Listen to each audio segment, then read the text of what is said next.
Le nouveau monde, quand? C'est sans doute l'une des questions qui revient le plus souvent aujourd'hui.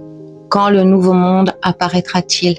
Cette question est légitime car de plus en plus de personnes ressentent qu'un immense changement est en cours. Quelque chose bouge en profondeur, même si chacun le perçoit à sa manière. Rares sont ceux qui ne sentent pas que notre époque traverse une transformation sans précédent. Face à cela, plusieurs visions s'opposent. Certains sont convaincus que le monde se dirige vers une dictature mondiale orchestrée par ce qu'ils appellent l'État profond. D'autres estiment que Donald Trump ferait lui-même partie de ce système et que Q, ainsi que l'Alliance, ne serait qu'une vaste opération psychologique destinée à détourner les regards.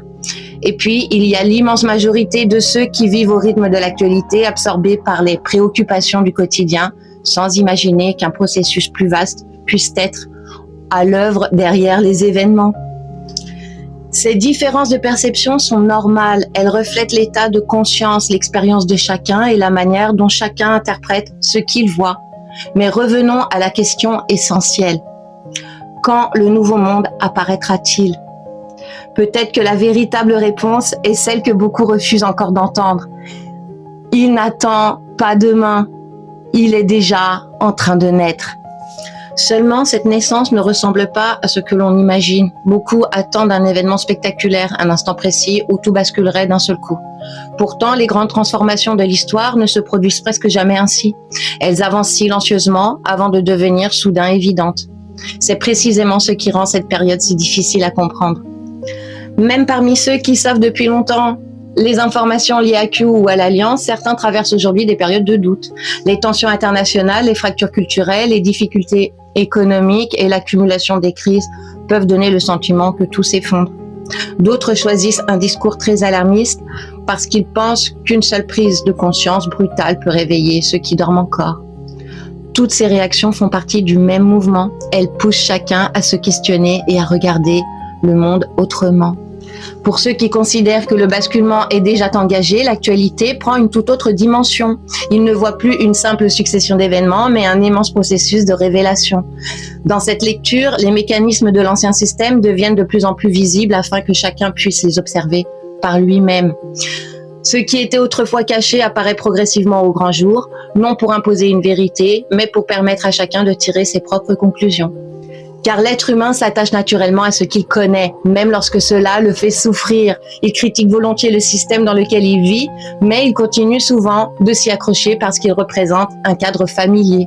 Ce confort est parfois inconfortable, mais il rassure malgré tout. Et lorsqu'il commence à disparaître, la peur surgit immédiatement. C'est pourquoi une transformation profonde ne peut se faire sans secousse. Les bouleversements que nous traversons ne sont pas seulement des crises à subir, ils sont les étapes d'un processus destiné à remettre en question des certitudes devenues trop solides. Les conflits, les tensions et les déséquilibres obligent à chacun à regarder la réalité sous un autre angle.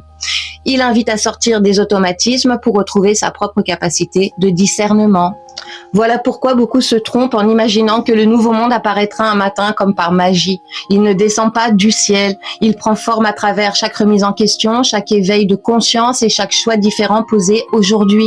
Il grandit discrètement jusqu'au moment où l'on réalise que le monde d'hier appartient déjà au passé. Le changement collectif commence toujours par une transformation intérieure. Lorsque l'on comprend que notre manière de penser, de ressentir et d'agir influence la réalité que nous construisons ensemble, alors notre regard change. Nous cessons d'attendre qu'un sauveur transforme le monde à notre place. Nous comprenons que chaque être humain porte une part de cette responsabilité.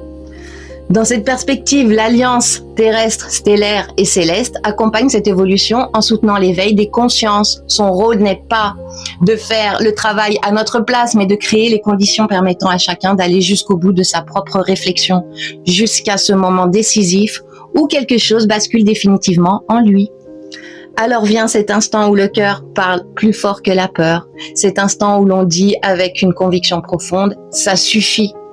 À partir de là, ce n'est plus seulement le mental qui dirige nos choix, c'est le cœur qui reprend sa place. Et lorsque le cœur s'éveille, il renverse les véritables tables, celles de nos peurs, de nos croyances limitantes, de nos habitudes et de nos renoncements. C'est là que la direction change, c'est là que commence la véritable liberté. Le nouveau monde ne naît pas donc après le chaos. Il se construit à travers lui. Le chaos n'est pas la fin de quelque chose, mais le passage obligé vers un nouvel équilibre. Une étape inconfortable, parfois déroutante, mais nécessaire pour laisser émerger une réalité différente. C'est pourquoi il n'est peut-être plus juste de demander quand viendra le nouveau monde. La véritable question serait plutôt, sommes-nous capables de reconnaître que nous sommes déjà en train de le traverser ?